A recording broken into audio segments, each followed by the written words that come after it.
नमस्कार मंडळी. आज आपण ह्या आपल्या नवीन 1-to-1 पॉडकास्ट चॅनलची सुरुवात करत आहोत.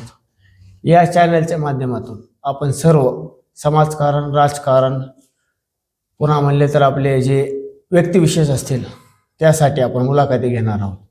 आज आपले चॅनलची सुरुवात होत आहे. पहिल्यांदा पॉडकास्ट घेत आहोत आपण. आपल्यासोबत आहेत धारूर शहरामध्ये नामवंत ढगे कोचिंग क्लासेसचे संस्थापक अध्यक्ष नाता ढगे हे. नमस्कार सर. नमस्कार. सर, आपण आपल्या शैक्षणिक सुरुवात काय काय कार्याची केव्हा केली होती? मी माझ्या शैक्षणिक कार्याची सुरुवात माझी 10वी झाल्यानंतर 1999 10वी झाल्यानंतर मी लागलीच केली. 98च्या नंतर सुरुवात केली. शैक्षणिक 10वी झाल्यानंतर सुरुवात केली म्हणता आपण. त्यामागं सुरुवात करण्याला काय घरगुती अडचणी होत्या का काय दबाव होता? एवढ्या लहान वयामध्ये मला या शैक्षणिक क्षेत्रामध्ये येण्याचं भाग पडलं. पुढील शिक्षण मला घेण्याची खूप तीव्र इच्छा होती, परंतु घरची एक हालाकीची परिस्थिती असल्यानं पर्यायानं मला कुठंतरी एक आर्थिक बाबीसाठी मला ह्या क्षेत्रामध्ये शैक्षणिक क्षेत्रात सुरुवातीला यावं लागलं आणि तिथून सुरुवात झाली. तुम्ही जेव्हा हे शैक्षणिक क्षेत्राची सुरुवात केली त्यावेळेस पहिल्यांदा कोणत्या शाळेमध्ये गेलात नोकरीसाठी अथवा काय शिक्षण घेतलं पुढं अजून? कारण तुम्ही जसं आता म्हणलात की तुमची परिस्थिती हालाकीची होती, त्यामुळे तुम्हाला ह्या क्षेत्रात यावं लागलं. त्यामुळे हे प्रश्न जनतेला पण ऐकू इच्छितात की 10वी झाल्यानंतर मी या क्षेत्रात सुरुवातीला आलो. आता 10वी झाल्यानंतर लागलीच कोणीही नोकरी देणारं नव्हतं, परंतु मी एक हुशार विद्यार्थी असल्यामुळं मी विचार केला की आता आपल्याला पुढं गरिबीमुळे शिक्षण घेता येत नाही. पर्यायानं आता मला कुठंतरी एक आर्थिक प्राप्तीसाठी 2 पैसे मिळवण्यासाठी काहीतरी करावं लागेल. मग काहीतरी म्हणजे आता आपण इतर कामं तर काही करू शकत नव्हतं. मग आपल्याकडे शिकवण्याचा अनुभव म्हणजे एक चांगल्या प्रकारचं शिदोरी होती एक शिकलेली आपण, आणि त्या शिदोरीचा उपयोग करायचा मी ठरवलं. आणि मग त्यावेळेला मी त्या क्षेत्रामध्ये सुरुवातीला एक 99 ते 2000 या काळामध्ये पहिल्यांदा मी ते पाऊल त्या ठिकाणी टाकलं. सुरुवातीला पाहिलं तर इथे धारूर शहरामध्ये कोचिंगचं काहीच वातावरण नव्हतं. केवळ एक मुळे सर आणि शिंगारे सर असे 2 जर शिक्षक सोडले तर इतर कोणीही काही नव्हतं. आणि मग स्पर्धा परीक्षेसाठी तर माणूसच नव्हता, एक ट्रेन असलेला किंवा चांगला माणूस. तर आपण विचार केला मग आपण स्पर्धा परीक्षेचं घेऊ. नवोदयची परीक्षा एक सगळ्यात अवघड आणि हार्ड लेवलची परीक्षा असते, पण त्याचं आव्हान आपण टिकवावं, हे करावं या दृष्टीने आपण त्याच्यामध्ये आलो. अजून वेगवेगळ्या स्पर्धा परीक्षा होत्या, MPSC असेल, IAS असेल, हे क्लासेस घेऊ शकत होतो आपण. पण आपण नवोदय हे क्षेत्र कोणत्या कारणाने निवडलं? आता ते क्षेत्र निवडण्याचं कारण म्हणजे 10वीच्या नंतर लागलीच आपण या क्षेत्रात आलो. तर त्या ठिकाणी मीही नवोदयची परीक्षा दिलेली होती. आणि नवोदय एक असं होतं की एकदा का विद्यार्थ्याची निवड झाली तर 6वी ते 12वी पर्यंत शिक्षण त्या विद्यार्थ्यांना मोफत मिळणार होतं. आणि या परिसरामध्ये ते कुणाला म्हणजे शक्य नव्हतं एवढं. म्हणजे असं होतं किंवा त्याच्यामध्ये केवळ 80 विद्यार्थ्यांची निवड केली जाते जिल्ह्यातून. आणि हे स्पर्धेचं कट ऑफ खूप लांब जातं, म्हणजे अबोव दॅन 95 95च्या पुढे, म्हणजे जवळपास 100% घेणारा विद्यार्थी टिकू शकतो. एक 95, 96, 97, 98 त्या रेंजमध्ये असणारा विद्यार्थी तर तोच त्याच्यामध्ये टिकतो. अनेक विद्यार्थी बसतात. आणि मग त्या क्षेत्रात आपण हे ठरवलं की नाही, धारूरचे विद्यार्थी आपण कुठंतरी चमकवाय. हे विद्यार्थी हुशार होते, पण ज्या प्रमाणामध्ये मेहनत घ्यायची त्या प्रमाणात घेतली जात नव्हती. आणि आपण एक असं होतं की मेहनतीला कमी नव्हतं. दिवस रात्र विद्यार्थी सुरुवातीला माझ्यासोबत असायचे आणि आपणही त्यांच्यासोबत काही इतर ठिकाणी फक्त क्लास कधी असायचे 4:30च्या पुढं आणि सकाळी 6 ते 9 जो रिकामा वेळ आहे तो मला वेळ रिकामा असायचा. आणि त्या विद्यार्थी शाळेमध्ये असायचे. तर त्यावेळेला मी स्वतः शाळेमध्ये जाऊन सरस्वती विद्यालयामध्ये मी एक पडेला असायचो तिथं. आणि मग तिथं बाकीचे विद्यार्थी यायचे दुपारच्या वेळेमध्ये आणि मला आरामशीर घेता यायचं, चांगल्या पद्धतीने घेता यायचं. पर्यायानं आम्ही त्यावेळेला सुरुवातीलाच खूप चांगल्या प्रकारचं घेतलं. आणि सुरुवातीला काही विद्यार्थी, राहुल कोमटर नावाचा एक विद्यार्थी तो चांगल्या पद्धतीनं लागला. तो ST कॅन्डिडेट होता, तो लागला. आज तो चांगल्या प्रकारे कुठं चांगली नोकरी करतोय, एक चांगलं तो मानाच्या स्थानावरती आहे. त्याच्यानंतर दुसऱ्याच वर्षी अनेक हुरूप आला आपण की मी ज्या वेळेला घ्यायला सुरुवात केली तर त्यावेळेला बरेच शिक्षक म्हणायचे की नाही सर, तुम्ही स्पर्धा परीक्षेचं घेऊ नका, त्यातल्या त्यात नवोदयचं तर घेऊच नका. नवोदयला विद्यार्थी लागणं शक्य नाही, तिथे खूप मेहनत करावी लागते आणि पालक नाराज होतात. त्यामुळं तुम्हाला ते घेऊन काय उपयोग व्हायचा नाही, तुम्ही त्याच्यामध्ये करू नका. पण आपण एक ते आव्हान स्वीकारलं आणि पहिल्याच वर्षी आपण विद्यार्थी लावून दाखवले. पुन्हा त्या पहिल्या वर्षीचं लक्षात आलं की आपण एवढा अभ्यास केला, एवढी तयारी घेतली, तरी विद्यार्थी का लागले नाहीत. एक थोडं आत्मपरीक्षण केलं आणि पुढच्या वर्षी आणखी जोरदार तयारी केली. आणि पुढच्या वर्षी त्याच्यात मला आठवतं आणखी 2001 मध्ये धारूर शहराचे 7 विद्यार्थी लागले होते. 7 त्यामध्ये विद्यार्थी. केंद्रीय शाळेचे 4 होते, सरस्वती विद्यालयाचे 2 विद्यार्थी होते. हा त्याच्यामध्ये PSI देवकतेंची मुलगी होती, हा रश्मी मिसाळ होती. हा म्हणजे हे जे होते हे लेकरं, हा. तर हे 5-7 विद्यार्थी एकाच वेळेला लागले. म्हणजे त्यावेळेला आपलं विद्यार्थ्यांना एक शिक्षणासोबतच एक दिशा देण्याचं काम आपण केलेलं. हा, ती बरोबर आहे. त्याच्यामध्ये काय गरजेचं आहे हा आणि कसं घ्यायला पाहिजे हे टॅक्ट आपल्याला लक्षात आली. ते आज पोस्टर धारूर शहरासारख्या छोट्याशा ग्रामीण भागात कोणाकडे नव्हती. ते नाता ढगे यांच्या स्वरूपानं विद्यार्थ्यांना मिळाली. तसेच आपण ही नवोदयाची परीक्षा दिली होती का? हा, मी दिलेली होती. त्यावेळेस त्याचा काय झालं अनुभव होतं मला त्याचा किस्सा सांगू शकता का आमच्या प्रेक्षकांना? बरोबर आहे की मी नवोदयची परीक्षा दिलेली होती, पण आम्हाला ज्या प्रमाणामध्ये मार्गदर्शन मिळायला पाहिजे हा. होतं त्या प्रमाणात मिळालेलं नव्हतं. त्यामुळे आम्हाला त्यामध्ये सिलेक्ट होता आलं नाही.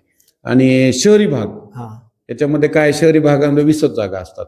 मग त्याचा कटअप तर खूप लांब जातो, एक 98-99 ह्याच रेंजचा तो कटअप असतो.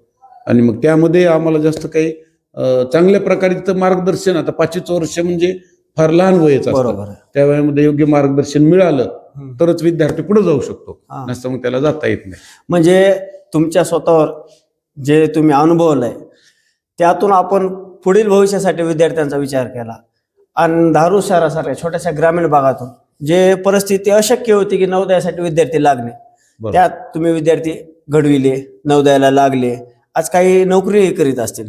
हा, नवोदयाला लागले, इंजिनिअरिंगला आहेत, काही मेडिकलचे आहेत. उदाहरणार्थ सांगायचं झालं तर आपले मुंडे बापू आज जे आहेत गिरिजा हॉस्पिटल, हा डॉक्टर ज्ञानोबा मुंडे हा. यांच्या दोन्ही मुली हा नेहा मुंडे, शीतल मुंडे, हा हे जे आहेत लहाने परिवारांच्या सून, बरोबर. तर ते आमच्या विद्यार्थिनीच आहे. हा तर त्या दोघीही नवोदय मधून त्यांचं शिक्षण झालं, म्हणजे तुमच्या हाताखाली त्यांचं शिक्षण आमच्या झालं. हाताखालीच होते त्या. आणि आज त्या चांगल्या पदावरती आहेत. आहेत. त्याचबरोबर राहुल कोमाटवार आहे, त्यानंतर जगदीश तोष्णीवाल सरांचा मुलगा आहे. हा म्हणजे असे अनेक विद्यार्थी, आबानिक त्यांची मुलगी आहे. हा म्हणजे असे भरपूर उदाहरणं देता येतील की आज माझ्या हाताखालचे 100च्या पुढे विद्यार्थी आज नवोदय विद्यालयातून शिक्षण घेऊन पुढे गेलेले आहेत. उकंडे सरांची मुलगी असेल, आज प्रत्येक एक चांगल्या पदावरती ते विद्यार्थी गेलेले आहेत. त्यांची नावं मला भरपूर तुम्हाला सांगता येतील. आणि चांगली आता तयारी कार्यकाळ करून तुमचा आज 2001 पासून गृहीत धरला आपण, तर आज 2025 आहे. ह्या 25 वर्षामध्ये आपण कित्येक विद्यार्थ्यांचं भवितव्य घडवण्याचं काम केलंय. हे भवितव्य घडवत असताना कुठं अडी अडचणी आल्या होत्या का तुम्हाला? निश्चितपणे अडचणी खूप आल्या. ज्या वेळेला आपण गरीब होतो त्यावेळेला पहिला प्रश्न असा होता की ट्युशन घ्यायची कुठं, हा समस्या होत्या. त्यावेळेला आम्ही विद्यार्थी परिषदेचं काम करायचं, एक आवड होती पहिल्यापासूनच, एक नेतृत्व गुण, चळवळ ही जी होती आमच्या अंगामध्ये भिनलेली होती. मग आम्ही विद्यार्थी परिषदेचं काम करायचं. मग विद्यार्थी परिषदेचं काम करत असताना इथं विद्यानिकेतन शाळा होती. तर या ठिकाणी आम्ही काय केलं होतं की एक विद्यार्थ्यांवरती संस्कार व्हावेत यासाठी एक बाल शिवाजी चित्रपट होता आधी. आणि तो बाल शिवाजी चित्रपट विद्यार्थ्यांसाठी आम्ही विद्यार्थी परिषदेच्या वतीनं दाखवायचं ठरवलेलं होतं. आणि मग यासाठी आम्ही विद्यानिकेतन शाळा घेतली होती. मग येथील आम्ही सगळ्या शाळेतील 4थीचे विद्यार्थी बोलवलेले होते. तर ते सगळे तिथे आले होते. योगायोगाने सरस्वती विद्यालयातील प्राथमिक विभागाचे काशीनाथ दळवे सर आले होते, विद्यार्थी घेऊन आले. मग विद्यार्थी घेऊन आल्यानंतर त्यांनी सगळं दाखवलं, केलं. मग त्यांनी आमच्यासोबत चर्चा केली की नेमकं काय काय नाही. मग माझी आणि त्यांची चर्चा झाली किंवा मला शिकवण्याची इच्छा आहे, पण मला कुठंतरी एखादं जागा नाहीये, संधी मिळायला पाहिजे. मग मी त्यांच्यासोबत खंत व्यक्त केली. मग तो माणूस हुशार होता, चपळ होता. दळवे सरांच्या लक्षात आलं किंवा हे पोरग काहीतरी करू शकतो आणि चांगले. त्यांनी लगेच तिथं संस्थेला विनंती केली किंवा हे पोरग चांगले आणि आपल्याला बी गरज आहे. आपल्याला 34ला स्कॉलरशिप होती त्यावेळेला. 34 स्कॉलरशिपसाठी माणूस नाहीये आणि हा व्यक्ती चांगला आहे आणि पोरग गरीबाचं काम करू शकतंय, बरोबर. तर त्याला थोडं बसण्यासाठी जागा द्या, विनंती त्यांनी केली. आणि त्यांच्या विनंतीवर आम्ही सरस्वतीमध्ये गेलो. तर सरस्वतीमध्ये मी मग हे घेत असताना त्यांच्या लक्षात आलं की गरीब याला आपण पगार देऊ शकत नाही. बरोबर. मग त्यावेळेला आम्ही 30 रुपये महिना घेतो विद्यार्थ्याकडून. 30 रुपये महिना विद्यार्थ्याकडून. एक जवळपास माझ्याकडे सुरुवातीला 30 विद्यार्थी झाले, पुन्हा 50 विद्यार्थी झाले. पुन्हा जनता विद्यालयाचे ढाणे सर, त्यांची आणि आमची जवळीकता आली. मग त्यांच्या बी लक्षात आलं की हे पोरग चांगले करू शकते. मग त्यांनी मला काही विद्यार्थी तिथून दिले, चांगले चांगले विद्यार्थी पाठवले. तर ते काही आणि आहे काय असे 50-60 विद्यार्थी झाले. आजच्या काळात 2025 मध्ये जेव्हा तुम्ही 30 विद्यार्थ्यापासून सुरुवात केली, आज आपल्यापाशी किती विद्यार्थी आहेत? आजच्या घडीला मला अभिमानानं सांगावं वाटतं की धारूर तालुक्यातील विद्यार्थी या ठिकाणी गाड्या करून येतात. की जवळपास आमच्याकडे एका बॅचला आता सध्या 120 विद्यार्थी कंटिन्यू मध्ये असतात. 110, 115, 120 असं 100च्या पुढे सध्या चांगल्या प्रकारची रेंज असते, स्ट्रेंथ असते. ग्रामीण भागातील, शहरी भागातील विद्यार्थी हे तब्बल 25, 20, 26 वर्षापासून कार्यरत चालू आहे. तसेच आता विद्यार्थी ग्रामीण भागातून येतात, तुमचे बॅचेस वेगवेगळ्या टायमिंग मध्ये असतात. आम्ही असंही ऐकलंय की तुम्ही एक 8 दिवस 15 दिवसाला स्पर्धा परीक्षा घेतात नवोदयाच्या प्रॅक्टिससाठी. ही स्पर्धा परीक्षा विद्यार्थ्यांच्या मनातील जी भीती असते केंद्रावर गेल्यानंतर, परीक्षा केंद्रावर, ते भीती घालवण्याचं काम करतात. याची विचारधारा आपल्याला केव्हा आली पहिल्यांदा? नाही, माझ्या लक्षात आलं की आपण फक्त विद्यार्थी, आता काय होतंय, यशस्वी व्हायचं आहे. तर विद्यार्थ्याला यशस्वी होण्यासाठी फक्त टीचिंग नकोय. बरोबर, टीचिंग तर एक भाग झाला, बरोबर, परंतु त्याचबरोबर त्यांच्या परीक्षा होणं गरजेचं आहे. हो. आता आपण मग परीक्षा दर रविवारी घेत होतो, परंतु पुन्हा लक्षात आलं की विद्यार्थी ज्या वेळेला तिथं जातात, तिथे आपल्याकडे परीक्षा देतात, केंद्रावर जेव्हा जातात ती भीती असते मनामध्ये. ती भीती होती त्यांना, एक मनामध्ये भीती राहायची. आणि विद्यार्थी त्या 2 तास गडबडून जायचा. हो. आणि मग बरेच विद्यार्थी हुशार असून देखील रिवर्स यायचे, त्यांचा नंबर लागत नव्हता. हे लक्षात आलं.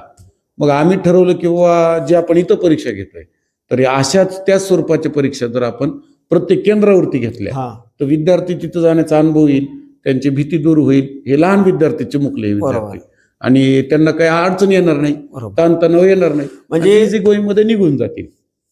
युद्धासाठी मैदानात उतरायच्या अगोदर शस्त्र हातात देऊन सरांना, विद्यार्थ्यांना, शस्त्र म्हणजे पेनाचं, मनातील भीती घालवण्यासाठी हे स्वतःच विद्यार्थ्यांचं 8 दिवसाला केंद्र परीक्षा सुरू केली.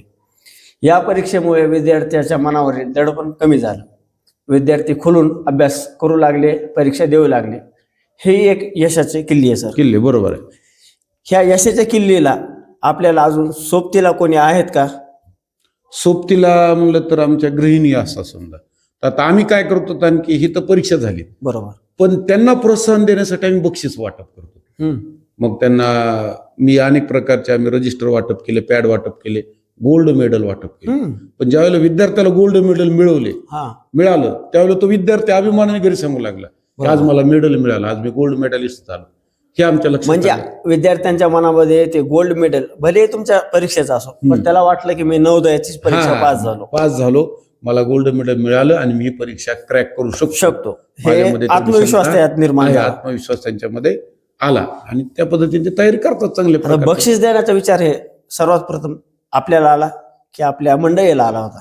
तर बक्षीस देण्याचा विचार मलाच आला होता की यांना आपण काहीतरी बक्षीस दिली पाहिजे, विद्यार्थ्यांमध्ये चढाओढ लागली पाहिजे. बरोबर, हा त्याचा हेतू होता की मी पुढे गेलो पाहिजे, मी पुढे गेलो पाहिजे. मग हा पुढे जातोय, तो पुढे जातोय, मग पुढे जाऊन काहीतरी मला मिळालं पाहिजे. मग ते भलेही तुमचा 5 रुपयाचा पेन असू द्या, बरोबर, पण त्या विद्यार्थ्याला तो खूप मोठा वाटतो. मग त्याच्यामध्ये आम्ही विचार केला की बक्षीस सर्वात चांगलं कोणतं आहे, किमतीपेक्षा नाही पण त्यांना प्रोत्साहन वाढवणारा असावं ते. म्हणून मग मेडलची संकल्पना आली की त्या मेडलमुळे त्यांना इतकी तीव्रची इच्छा झाली की नाही मी आता गोल्ड मेडलिस्ट होणार, नाही मी सिल्वर मेडलिस्ट होणार, नाही मला यावेळेस ब्रॉन्झ मिळालं, मला पुढच्या वेळेस सिल्वर मिळालं पाहिजे. सिल्वर वाल्याला वाटायचं की मला गोल्ड मिळालं पाहिजे. मग या दृष्टीने त्यांच्या टप्प्याटप्प्यात स्पर्धा सुरू झाल्या, आणि आजही ते खूप चांगल्या प्रकारे अभ्यास करतात. आजही आम्ही ते वाटप करतातच. आणि गेल्या समजा किती वर्ष झाले, आज 20-25 वर्ष झाले, तर ते जसं आपण क्लास गेलो तसं एकही वर्ष फेल नाही. प्रत्येक वर्षी 1, 2, 4, 5, 6, 7 असे विद्यार्थी. म्हणजे रेकॉर्ड झालं, रेकॉर्ड झालं, लागलेले वर्षाकाठी 3 विद्यार्थी 20 गुणवले करा, 3 दुनी 10, म्हणजे जवळपास 100 विद्यार्थी या जवळपास लावलेत तुम्ही. आज 100 विद्यार्थ्यांचे आपले निवड झाली, गेले ते. ह्या विद्यार्थ्यांना यशाच्या पाठीमाग जुना पाया मजबूत करावा लागतो. पाया हे शाळेमधील 1ली ते 4थी हाच असतो. हे पाया मजबूत करण्याचं काम ढगे कोचिंग क्लासेस करतात. त्याचे संस्थापक अध्यक्ष नाथा ढगे आपल्यासोबत आहेत. तसेच ढगे कोचिंग क्लासेस मार्फत सामाजिक कार्य सुद्धा राबवले जातात.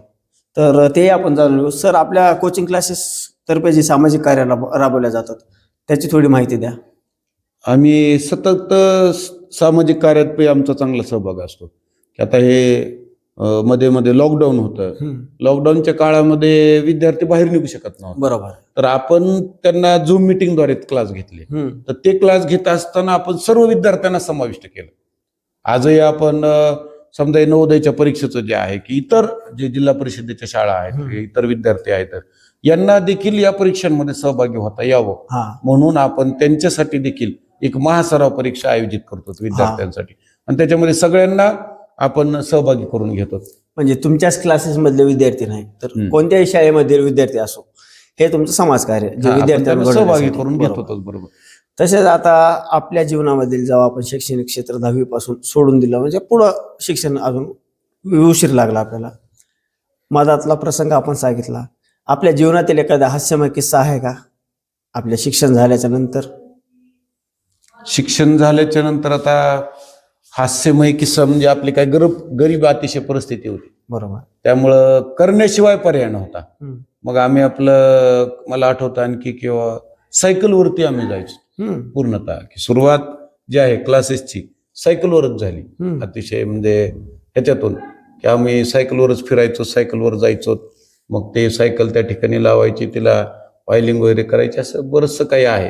की गाड्या वगैरे असलं काहीच परिस्थितीमुळे बघायला मिळत नव्हतं. म्हणजे अतिशय खडतर प्रवास असा. प्रवासाचे किस्से आपण सांगितलेत, खडतर प्रवास. आज आपण 2025 मधील पूर्वीच्या परिस्थितीनंतर आजची परिस्थिती कशी, हे सुद्धा जनतेला सांगा. आजची परिस्थिती खूप चांगली आहे. त्या काळचा जर आठवला आपण काळ, तर क्लास घेण्यासाठी जागा आपल्याला मिळणं शक्य नव्हतं. पण आज आपण आपल्या जागेची पूर्णत्वाकडे नेऊ लागलेलो आहोत. एक स्वतःची जी जागा आहे, स्वतःचं घर आणि स्वतःचा क्लास आपण आता पूर्णत्वाकडं एक चांगल्या प्रकारे नेत आहोत. पूर्वी काही खरं नव्हतं, परंतु आज या विद्यार्थी दैवत म्हणून मी काम केलं. बरोबर. आजही मी कुठेही गेलो तर विद्यार्थी हे माझे दैवत आहेत. बरोबर. हे पहिल्यांदा मानतो आणि त्याप्रमाणे आम्ही करत चालतो. आणि त्याच्यामुळेच आज खूप चांगल्या प्रकारे एक स्टेबल आपण या क्षेत्रामध्ये झालेलो आहोत. आज 25-26 वर्ष टिकणं म्हणजे ही सोपी गोष्ट नाही. त्या कोचिंगच्या क्षेत्रामध्ये 1-2 वर्षच माणसं टिकतात आणि बाजूला फेकले जातात. आज ढगी कोचिंग क्लासेस म्हणलं तर एक धारूर शहरामध्ये तो एक ब्रँड आहे कुठे झालेला. कोणी जरी तुम्ही आज धारूरच्या कानाकोपऱ्यात जरी विचारलं की ढगे सर ही व्यक्ती कोण आहे, बरोबर, तो कोणी असं म्हणणार नाही किंवा तो व्यक्ती असा आहे, तो व्यक्ती तसा आहे. प्रत्येक जण म्हणणार की नाही, खूप चांगला व्यक्ती आहे आणि खूप चांगलं काम तो त्या ठिकाणी करतो. तर आपण एकच आपल्या जीवनामध्ये करतो की नेहमी पॉझिटिव्ह थिंकिंग. बरोबर. निगेटिव्ह थिंकिंग आपण कधीच करत नाही. भले पुढचा व्यक्ती एखादा निगेटिव्ह असेल तरी आपण निगेटिव्ह त्याच्याविषयी कधी वागत नाही. त्यामुळे निश्चितच आपलं कानाकोपऱ्यामध्ये, या धारूर शहराच्या कानाकोपऱ्यात नाव चांगल्या रीतीचं आहे. आपण 10वीला शाळा सोडली, खडतर प्रवास पूर्ण केला, त्याबरोबरच आपण जेव्हा शिक्षण क्षेत्रात पुढं वाढीसाठी शिक्षण घ्यावं गरजेचं असतं. आपण पुढची डिग्री कंप्लीट केली का? आपण काय केलं की 10वीला बाहेर जे आपल्याला जायचं होतं 11वी-12वी ते आपल्याला जाता आलं नाही. परंतु चांगल्या प्रकारे 11वी-12वी आपण धारूरच्या कॉलेजमध्येच पूर्ण केले. त्यानंतर धारूरच्या कॉलेजमध्येच आपण आपलं कार्य करत, आपले क्लास घेत, योगायोगानं आपल्याला टायमिंग खूप सफिशियंट चांगल्या जुळत होत्या. की सकाळी 6 ते 9 या वेळेमध्ये क्लास घ्यायचा, संध्याकाळी 4:30 ते 7:30-8 पर्यंत क्लास घ्यायचा, ही आमची पद्धत होती. आता जो रिकामा मधला वेळ आहे, मधल्या वेळेमध्ये मात्र मग कॉलेज करायचं, चांगल्या प्रकारे शिकायचं, ही जी वृत्ती होती तीच आम्ही ठेवली. तर मग तिथे BSc मी पूर्ण केलं धारूरच्या महाविद्यालयातून. कला वाणिज्य विज्ञान महाविद्यालय नाव होतं, आता ज्याचं राजमाता जिजाऊ महाविद्यालय आपण म्हणतो. तर तिथे मी डिग्री पूर्ण केली. त्यानंतर पुढे डिग्री झाल्यानंतर की शिक्षण क्षेत्राची खूपच आवड झाली. परंतु मग काही जे माझे हितचिंतक होते चांगले, मग त्यांनी मला सल्ला दिला की सर तुम्ही खूप चांगलं करताय, परंतु तुम्हाला जर या शैक्षणिक क्षेत्रात लाईफ टाईम टिकायचंय तर तुम्हाला कुठलं तरी येड पाहिजे. बरोबर. येड म्हणले ते. मग येड असलं तरच माणूस टिकू शकतो. येड मग ते छंद येड- वेगळा हा. पर येड वेगळा. येड येड हे येड कशामुळे म्हणले ते, हा एक तर तुमचं डीएड पाहिजे बरोबर. किंवा बीएड पाहिजे, हो कुठलं तरी तुम्ही एक कम्प्लीट करून घ्या, हो तेव्हा तुम्ही ह्या लाईफ टाईम या क्षेत्रामध्ये टिकू चालू शकता. शकता. किंवा आज तुम्ही खूप चांगल्या प्रकारे करताय, पण काही व्यक्ती पुन्हा विचारू शकतात की तुमची डिग्री काय. हो मग अशा वेळेला आपल्याकडे डिग्री असेल तर तुम्ही त्या क्षेत्रामध्ये टिकणार आहे. बरोबर आहे. मग मी विचार केला की नाही हो, आम्ही आता जर डीएड ला करायचं म्हणलं मी, तर 2 वर्ष मी आज बाहेर राहायचं म्हणलं तर ही माझी सगळी चेन तुटेल बरोबर आहे. आणि परत मला ते अवघड जाईल. बरोबर आहे. आणि मग काय करता येईल. मग काही जणांनी म्हणले की ठीक आहे, तुमचे बीएससी तर झालेले आहे, तुम्ही हो. चांगले गुण आहेत, तर तुम्ही बीएडची परीक्षा द्या, बीएडची प्रवेश परीक्षा द्या, बरोबर आहे. त्याच्यात तुम्ही निश्चितपणे सिलेक्ट होताल आणि कुठल्या तरी कॉलेजमध्ये जाऊन बघता बघता एका वर्षात तुमचं पूर्ण Complete होईल हा. असा सल्ला दिला. आणि त्यावेळेला मला सरस्वतीमध्ये म्हणजे खूप एक हस्तखेळतं वातावरण होतं. हा शुक्ला सर होते, शेट्टी सर होते. हा शेट्टी सरनी ह्यांनी खूप आधार दिलेला होता. हा मग त्यांनी तर खूप सांगितलं होतं की नाही तुम्ही चांगले, तुम्ही करात. बरोबर. मग योगायोगाने आम्ही परीक्षा दिली. हा परीक्षा दिल्यानंतर मला टक्केवारी देखील चांगली आली. हा हे माझी first year, second year, third इयरची काय मार्किंग हा आणि त्या जी परीक्षा होती त्यासाठी असणारी सीईटी परीक्षा, तर ती परीक्षा बीएड साठी असणारी ती परीक्षा दिली. त्याच्यातले गुण ह्याच्यातले गुण एक जवळपास 74% आला होता. हा आणि त्यावेळेला मग राऊंड असायचे. बरोबर. मग ज्या वेळेला राऊंड मध्ये मी उभा राहिलो हा पुण्याला राऊंड मध्ये, हा आणि त्यांनी मला सांगितलं की बघा तुम्हाला 74% हे कॉलेज आहेत, मग तुम्हाला यापैकी बीएड कुठं करायचं, हे कॉलेजेस आहेत. हा मग त्यांना मी पहिला प्रश्न विचारला की ह्याच्यापैकी चांगलं कॉलेज कोणतं आहे. बरोबर. मला एक चांगला शिक्षक बनायचंय, हो. एक हाडामासाचा शिक्षक बनायचंय, बरोबर. मला कॉप्यावरला शिक्षक नाही बनायचं. हम्म. मग ते म्हणले एवढे कॉलेज आहेत त्याच्यामध्ये पुणे युनिव्हर्सिटीचं हो जे प्रवरानगरचं कॉलेज हो आहे ते खूप चांगले म्हणले, पण ते खूप स्ट्रिक्ट आहे. बरोबर. म्हणजे तुम्हाला रेग्युलर करावं रेग्युलर करावं लागेल, अभ्यासच करावा लागेल, हो त्याशिवाय त्या ठिकाणी पर्याय नाही नाही. मी म्हणलं ठीक आहे मला द्या. मग माझ्यासोबतचा जो मित्र होता तो म्हणला अरे तू कशाला घ्यायलास तिथं, हम्म. ते कॉलेज खूप भयानक कॉलेज आहे, हा म्हणजे तिथले लोक फार डेंजर आहेत, हा तुम्हाला तिथं रेग्युलर जाऊन अभ्यास केल्याशिवाय पर्यायच नाही, पर्यायच पासच होत नाहीत आपली मुलं. हा मग असं म्हणले ते. मग इथं घे म्हणले, तुला अंबाजोगाईचं कॉलेज मिळेल किंवा इथं बीडचं कॉलेज मिळतंय, गेवराईचं कॉलेज मिळतंय, मग ते घेणं म्हणले हे कशाला घेतंय. म्हणलं मग नाही, मला मी ठरवलं की नाही इथंच जायचं मला, आणि मग तिथंच मला शिक्षण घ्यायचंय. तर मी माझं नशीब मानतो की माझं बीएड त्या ठिकाणी झालं. म्हणजे प्रवरानगर शिक्षणाची पंढरी. शिक्षणाची पंढरी. आज त्या ठिकाणी कसं आहे, तुम्ही बालवाडीपासून ते हाय High लेवल level. पीजी पर्यंत काय शिक्षण पाहिजे ते सगळं आहे तिथं. बरोबर आहे. मग तिथं मी गेल्यानंतर किंवा तिथले मग जे वाजे मॅडम म्हणून प्रिन्सिपल होत्या, हा मग त्या बघितलं की आल्या बाबा औरंगाबाद युनिव्हर्सिटीचा विद्यार्थी. हो मग ते मला आल्या म्हणले की औरंगाबाद युनिव्हर्सिटीचे विद्यार्थी आमच्याकडे टिकत नाहीत, हा तर तुम्हाला प्रवेश घ्यायचा का नाही तुम्ही आधी ठरवा, कारण आमच्याकडे खूप अभ्यास असतो बरोबर. आणि तुमच्या इकडले विद्यार्थी बीडचे वगैरे टिकत नाहीत, हा ते निघून जातात तिथून. हा मग तुम्ही जर अर्ध्यात सोडत असाल तर मग काय उपयोग होणार नाही, तुम्ही एकच बघा. मी म्हणलं मॅडम मी अर्ध्यात आम्ही सोडणार नाही, मी असा जिद्दी विद्यार्थी आहे, मी 100% इथंच पूर्ण करणार, मला इथंच करायचं. बरोबर. तर मी त्या कॉलेजला प्रवेशच घेतला, इतका अभ्यास केला की मी कॉलेजमधून दुसरा आलो. वा 76.25 मला म्हणजे त्यावेळेला तुम्ही मिळाला. त्या मार्क होते. वाजे मॅडमला सांगून दाखवून दिलं दाखवून दिला. की औरंगाबाद युनिव्हर्सिटीचा विद्यार्थी हा जिद्दीवर आला तर कुणालाही पुढे वापरू शकतो. मला त्यांनी गेल्यानंतर तिसऱ्या चौथ्या दिवशीच एक परिपाठ दिला बरोबर. की तुम्ही तो पाठ पुढे घ्या आणि काय करतात मला बघू द्या. उद्बोधन वर्ग असायचा, हो मी तो बरोबर पुढे जाऊन उद्बोधन वर्ग घेतलं, सगळा हॉल मी शांत केला, इतका छान हा परिपाठ घेतला. शिकवण्याचा इथं आम्हाला खूप अनुभव चांगला होता, हो. दांडगा, हो त्यामुळे कशाचा आम्ही बाकीचे तरी भ्यायचे, आम्ही बिंदास जाऊन तुम्हाला घेतलं. इथं ट्रेनिंग झाली होती, इथं ट्रेनिंग फक्त डिग्रीची गरज होती. फक्त डिग्रीची आम्हाला गरज होती. डिग्रीची गरज होती. इतका छान घेतला की पुढे ते म्हणले की नाही हे काहीतरी करू शकतो हा बरोबर. विद्यार्थी. मग तिथून पुढे आम्ही इतकं ते कॉलेजच गाजवलं पूर्ण आणि एक दुसरा नंबर मिळवला. इतकं छान ते कॉलेज लोणीचं की खूप चांगल्या प्रकारचं बीएड माझं त्या ठिकाणी कम्प्लीट झालं. बरोबर. आणि आल्यानंतर इकडे पुन्हा बीएड करून कम्प्लीट 6-7 माझं झालं. आल्यानंतर परत आम्ही परवानगरला डिग्री पूर्ण झाल्यास आपण पुण्यालाही जाऊ शकत होता, आपण आपल्या गावीच का आलात? आता एक कुठलं तरी एड पूर्ण करायचं होतं आपल्याला, हो आणि नोकरी हे ध्येयच नव्हतं. हा प्रत्येक आपल्याकडे डिग्री असावी आणि लोकांनी बाबा हे बीएड आहेत त्यामुळे घेऊ शकता चांगल्या प्रकारे असं म्हणावं, म्हणून आम्ही ते पूर्ण केलं. इकडे गावी आल्यानंतर परत जोमाने कामाला सुरुवात केली पुन्हा हा. आणखी जोरदार. आणि त्याच्यानंतर मात्र दरवर्षी आपण 5-6 विद्यार्थी लावत गेलो. खूप चांगल्या प्रकारे विद्यार्थी दरवर्षीच लागत गेले, मेहनत करणारे. आणि मग कुठंतरी एक असा ब्रँड झाला की बीड जिल्ह्यामध्ये की नवोदयवाले सुद्धा दारूचा निकाल आधी बघू लागले. हा दारूचे किती विद्यार्थी लागले. बरोबर. आधी आपला निकाल बघितला जायचा आणि नंतर मग दुसरे बघितलं जायचं, कारण एवढी इथं मेहनत केली जायची.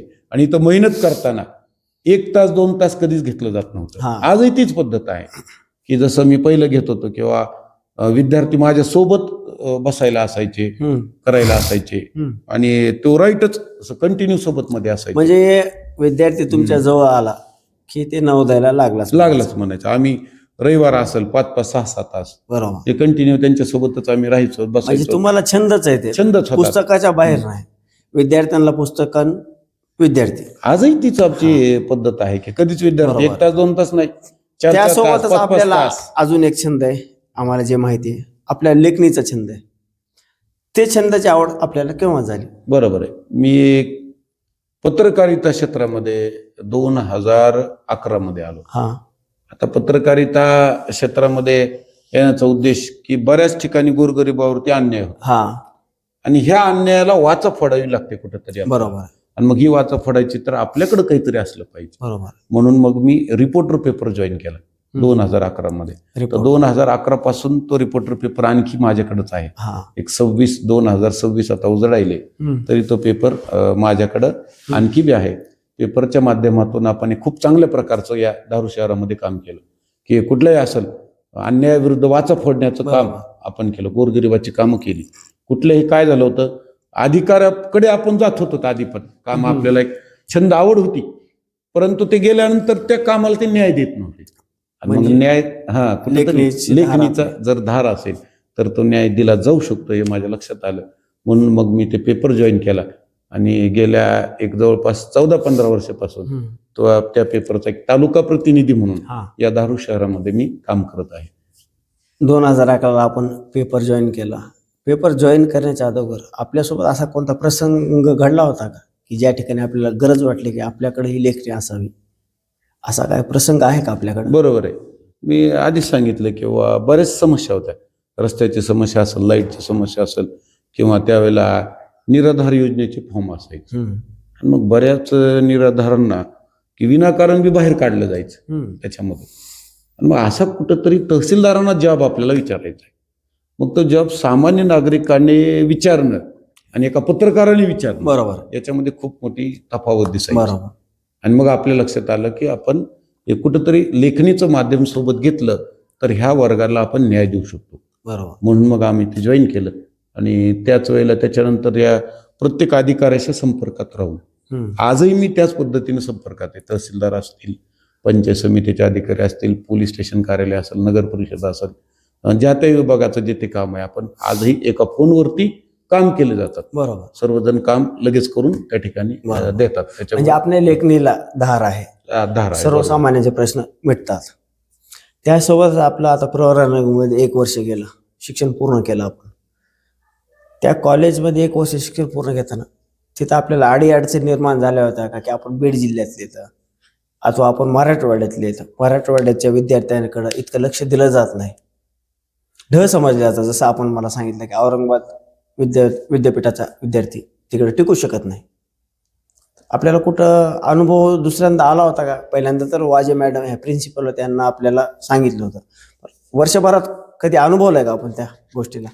खूपदा अनुभव आला की त्यांना अनुभव तसा पहिला होता की औरंगाबाद युनिव्हर्सिटीवाल्यांचा जो नंबर लागला तिथं, तर त्यावेळेला ते विद्यार्थी टिकले नाहीत.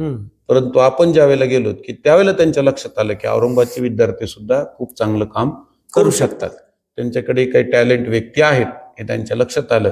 मग तिथे आम्ही बीएड पूर्ण केलं. पण अडचणी अशा झाल्या आता की मी ज्या वेळेला तिथं शिकायला होतो की त्यावेळेला इकडे माझा विवाह झालेला होता. बरोबर. आणि एक अपत्य होतं मला. मग ती परिस्थिती अशी होती की आपण लवकर लग्न करण्यात आलं मला. लग्न मला 3rd इयरलाच करावं लागलं, आई आजारी असल्यामुळं आणि बघायला कोणी नसल्यामुळं मला त्या ठिकाणी विवाह करणं भाग पाडलं. आणि विवाह केल्यानंतर एक अपत्य झाल्यानंतर मी बीएडला गेलो. पण त्या बीएडच्या काळामध्ये मला सरस्वती प्राथमिक विद्यालयाचे Dalvi sir, Shete sir, Ashokrao Shete sir, Shukla sir या लोकांनी खूप साथ दिली चांगल्या प्रकारे. किंवा काही 10-5 रुपये पैशा पाण्याची अडचण आहे ती ह्या लोकांनी खूप चांगल्या प्रकारे मदत त्या ठिकाणी केली. त्याचबरोबर एक संदीप खिलोजी म्हणजे आहेत जे सराफ व्यापारी, त्यांना त्यांचे वडील. तुमच्या अंगामध्ये जे गुण होतं शिक्षण क्षेत्रातील ते ओळखलं होतं. अनुभव आहेत हे जितक्यांचे नाव आपण घेतले शिक्षक सगळे, त्यांना ओळखून घेतलं होतं की तुम्ही हिरा आहेत, पण त्याला घासायचं होतं. त्यांना घासायचं काम करण्यासाठी तुम्हाला प्रवरानगरला पाठवण्याचं काम केलं. मग आपण सरस्वती विद्यालयाचे खूप विद्यार्थी 34 स्कॉलरशिपला पात्र झाले. माधवराव निर्मळे यांची मुलगी मेघा, आता जी डॉक्टर झाली, डॉक्टर मेघा, ती 34 स्कॉलरशिपला पात्र विद्यार्थिनी, ती आमच्या हाताकडूनच गेलेली आहे. पुन्हा त्याचबरोबर योगेश शेट्टे यांची गार्गी, गौरी शेट्टे ह्या विद्यार्थिनी त्या बी पात्र झाल्या, त्या आमच्याच हाताखाली त्या ठिकाणी पात्र झाल्या. म्हणजे असं आपण तिथं सरस्वती विद्यालयातून अनेक विद्यार्थी पात्र त्या ठिकाणी झाले. किंवा जनता विद्यालयाचा मनोज पुजदेकर विद्यार्थी असं, हे सगळे विद्यार्थी माझ्याच हाताखालून त्या ठिकाणी पात्र झाले. उकंडे सरांची अस्मिता उकंडे होती, ते लेकरं माझ्याच हाताखालून नवोदयला पात्र झाले. म्हणजे तिथं त्यावेळेला एक खूप मोठं काम आम्ही करून घेतलं होतं, त्याचा फायदा विद्यार्थ्यांना निश्चितपणे त्या ठिकाणी झाला. बरोबर. तसेच अजून आपल्या जीवनामध्ये आता आपण अजून दुसरे पण क्षेत्रामध्ये कार्य करता, विद्यार्थ्यांना मेडल देतात, हे तर सर्वांना आता आपल्या चॅनल त्या थ्रू माध्यमातून माहितीच होणार आहे. आपण जे नवीन विद्यार्थ्यांसाठी कोचिंग क्लासेस उभा करतात स्वतःच्या जागेमध्ये, तर त्याचं काम किती दिवसात पूर्ण होणार आहे, विद्यार्थ्यांना कशा पद्धतीने सोयी राहणार आहे, त्यासाठी हे आमच्या प्रेक्षकांना सांगा. बरोबर. हे कामाचं एक ध्येय होतं किंवा स्वतःची जागा कुठंतरी असावी आपली. बरोबर. त्यामुळे आम्ही आता निश्चितपणे एक चांगलं बांधकाम करून चांगल्या प्रकारचे एक ऑनलाईन क्लासेस संपूर्ण महाराष्ट्रामध्ये उभं करायचंय आम्हाला. हे जे जाळं आहे आता संपूर्ण महाराष्ट्रात उभं करायचंय, पुढे जायचं आहे. एक टप्पा आपण इथं कम्प्लीट केलाय. बरोबर. पण आता दुसरा टप्पा म्हणजे ऑनलाईन पूर्ण करायचं, की जे आपण आज टीचिंग करतोय त्या सगळ्या महाराष्ट्रामध्ये सगळ्या विद्यार्थ्यांपासून गेलं पाहिजे, सगळ्या विद्यार्थ्या सर्वांना याचा म्हणजे हे घेता आला पाहिजे. सगळ्या सुविधा आपण त्या ठिकाणी देणार आहे. पूर्ण वर्ग असेल, डिजिटल बोर्ड असेल, सगळ्या सुविधा ऑफलाईन आणि ऑनलाईन अशा 2 प्रकारचे क्लासेस आपल्याला ठिकाणी चालवायचे. यासाठी स्वतःच्या जागेची गरज होती, ती पूर्ण झालेली आहे. म्हणजे कोरोनाचा काळ झाला, काळ वाईट होता, पण या काळाने विद्यार्थ्यांसाठी, शिक्षकांसाठी, छोटमोठ्या व्यावसायिकांसाठी एक नवीन योजना उभा केल्या.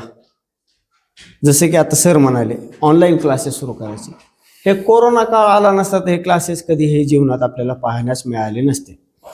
पण कोरोनामुळं आता सरांना ज्या पद्धतीने आपल्याला सांगितले 25 वर्षाचा कार्यकाळ धारूर शहरामध्ये छोट्याशा ग्रामीण भागात झाला त्यांचा, पण आता ते डिजिटलमध्ये जाणार.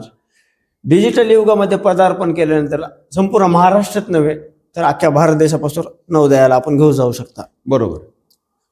तर याची सुरुवात आपण केव्हा करणार आहे, त्याचं काही ध्येय ठेवलंय का आपल्या? आणखी बांधकाम चालू आहे. ते बांधकाम कंप्लीट झाल्यानंतर आपण याची सुरुवात करणार आहे. मग डिजिटल बोर्ड असेल, तो ऑनलाईन सेटअप असेल, तो आपल्याला त्या ठिकाणी उभं करायचा आहे आणि त्यातून मग संपूर्ण महाराष्ट्रामध्ये आपण त्या माध्यमातून जाणार आहे. बरोबर. ध्येयच आपलं आहे की स्पर्धा परीक्षा दुसरी ते पूर्ण त्यांना मिळालं पाहिजे. MPSC सहित आपल्याला इथं चांगल्या प्रकारचं म्हणजे MPSC IAS अधिकारी असे पूर्ण क्लासेस घ्यायचे, कसे आपल्याला घडवता येईल. सरळ सेवा भरती असेल, महाराष्ट्र शासनाची भरती असेल, इतर असतील, पोलीस भरती असेल किंवा MPSC UPSC हे सगळे आहेत, म्हणजे उभं करायचं. आपल्या भाषेमध्ये मराठीमध्ये सांगायचं झालं तर पैठणचा नाथ सागर जसा उभा आहे त्या पद्धतीनंच धारूरमधील नाथाढगे कोचिंग क्लासेसच्या माध्यमातून ज्ञानसागराचा नाथ हा उभा आहे. पुढील पॉडकास्ट पाहण्यासाठी आमच्या चॅनलला सबस्क्राईब करा, लाईक करा, शेअर करा. धन्यवाद. धन्यवाद. धन्यवाद सर. धन्यवाद.